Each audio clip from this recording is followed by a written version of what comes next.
Welcome to the KSE Elementary Newscast. Today is Wednesday, March 30th, 2022. Please stand and join me for the Pledge of Allegiance.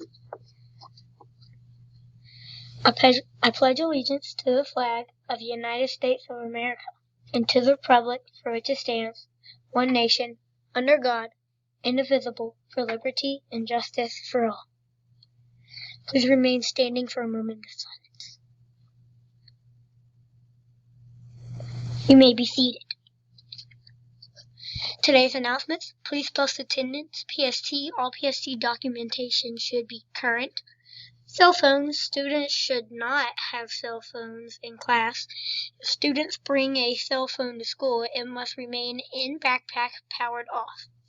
Outerwear: many students are wearing jackets, sweatshirts that do not follow our uniform policy. Once students come into the building and are in classrooms, outerwear should meet uniform guidelines. No hoodies. Important dates: March 28th, April 1st, ACAP testing, 2nd and 3rd grade math and ACAP alternate.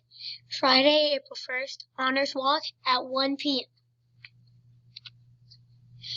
That's all for today's news. Have a wonderful Wednesday.